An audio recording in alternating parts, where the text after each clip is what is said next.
Good morning, students. Till date, we have done what passive transport. In that, we have discussed about diffusion. We have discussed about osmosis. Now, today we will discuss its third aspect, that is what facilitated diffusion. Now, what facilitated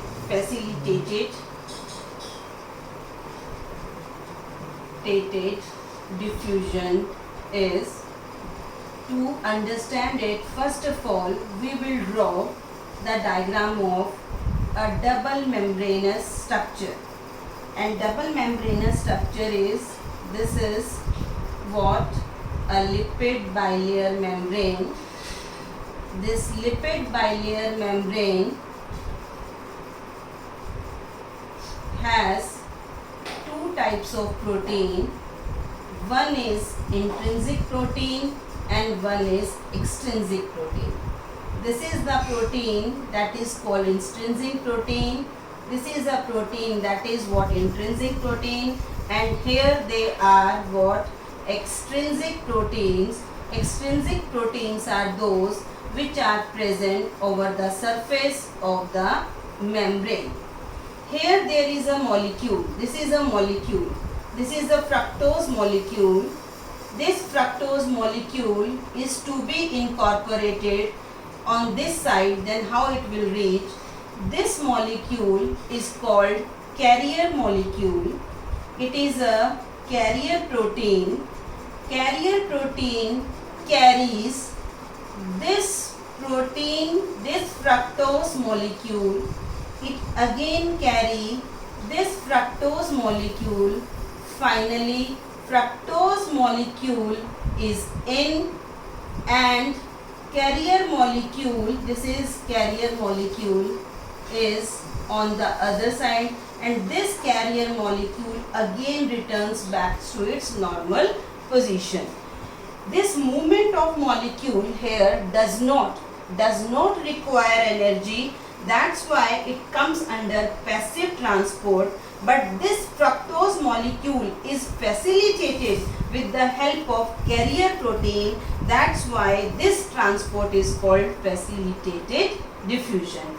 यानी कि जब कोई molecule खुद ना जाके किसी के साथ अटैच होकर एक जगह से दूसरी जगह पर पहुंचता है, that type of transport is called facilitated diffusion.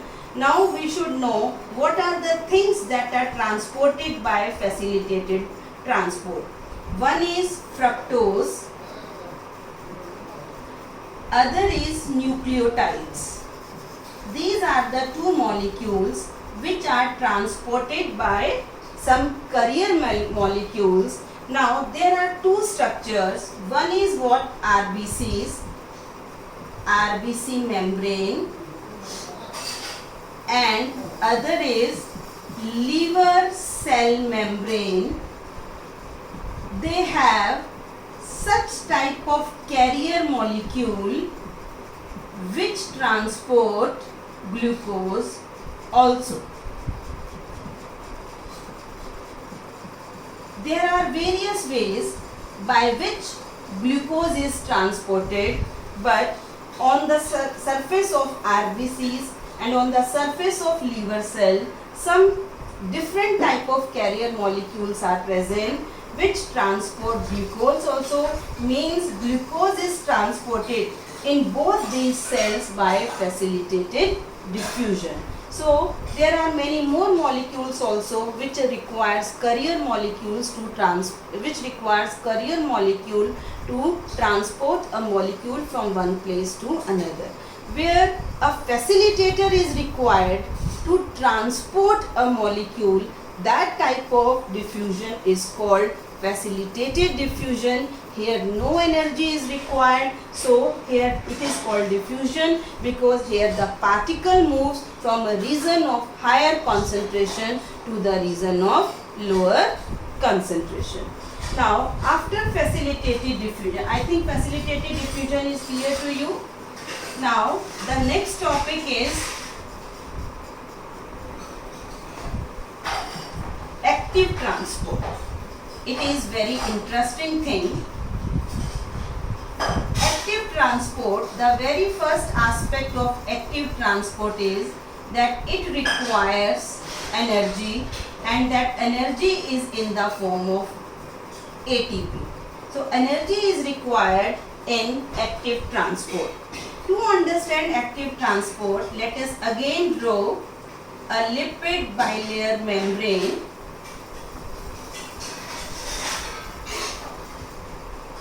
This lipid bilayer membrane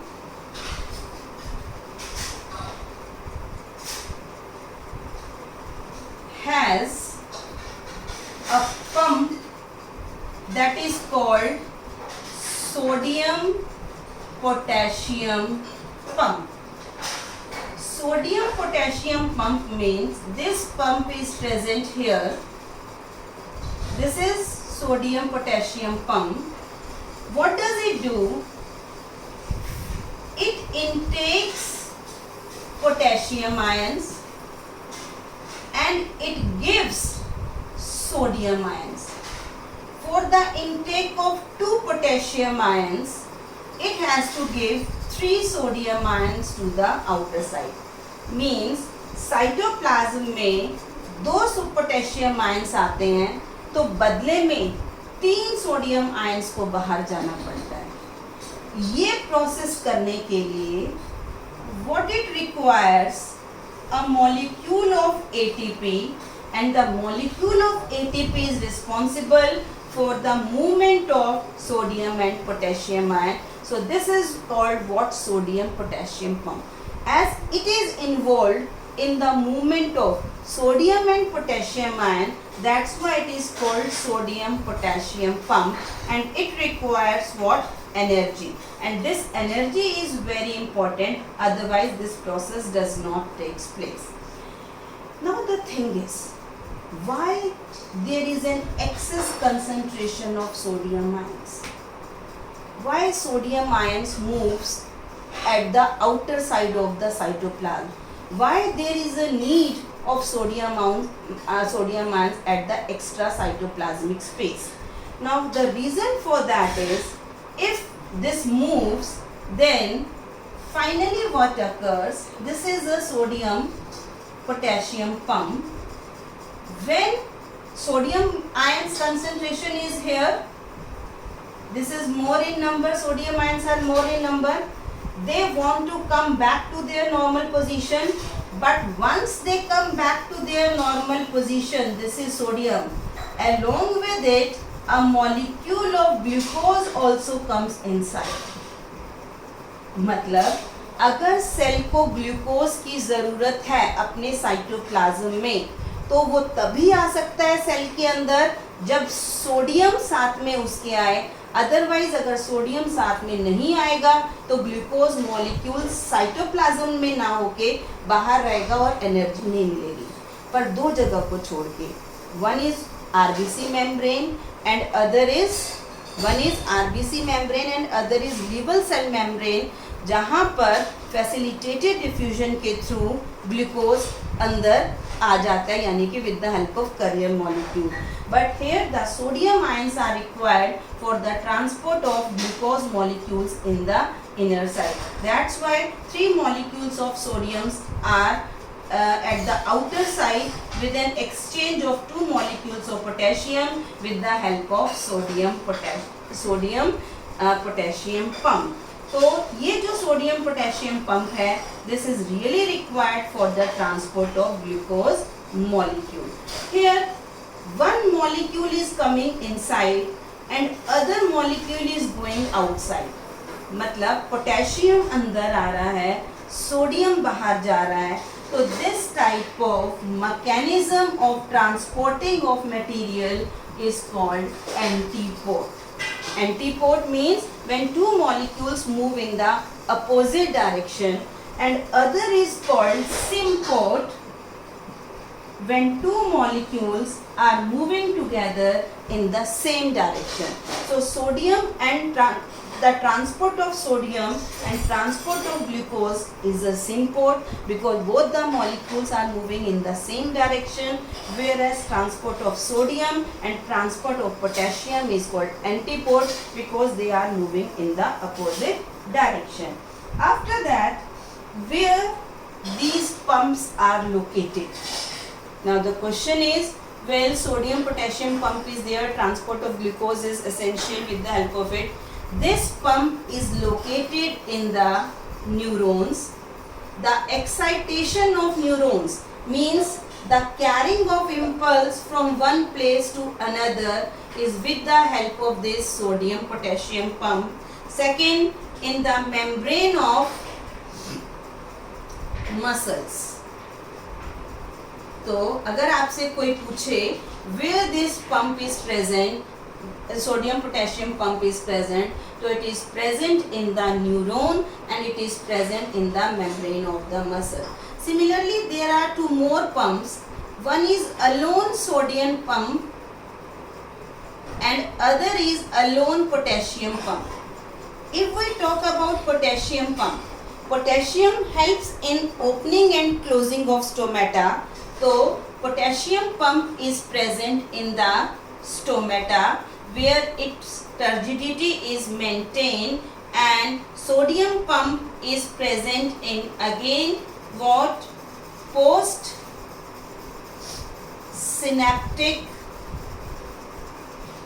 membrane, means where neurons are present. Neurons के नीचे वाले पार्ट में जहाँ से एक न्यूरॉन दूसरे न्यूरॉन को एक्साइट करता है, पोस्ट सिनेप्टिक मेम्ब्रेन होती है, वहाँ पे सोडियम पोटेशियम पंप ना प्रेजेंट होके सिर्फ सोडियम पंप प्रेजेंट होता है और पोटेशियम पंप प्रेजेंट होता है स्टोमेटा में, and it helps in opening and closing of stomata. So these are various types of pumps. Although all these pumps are not given in NCERT, but for competitive examination point of view, these are essential. So here we have discussed active transport with the help of, although there are many more pumps which exist in nature, but which exist in human being, which exist in animals, but here in our syllabus there is only one pump, that is sodium potassium pump, which works with the expenditure of energy, and here we have discussed sodium potassium, sodium alone and potassium alone pump. So this all is for today. I hope passive transport and active transport is very much clear to you. If you have any query regarding this, then you can send me at WhatsApp. But I request you to see all these videos carefully, because these are really required. It is the time when you have to see all these videos carefully. And now we don't have classes for 2 days, that is Saturday and Sunday. We will be meeting on either Monday or Tuesday. Wish you best of luck. Thank you and have a nice day.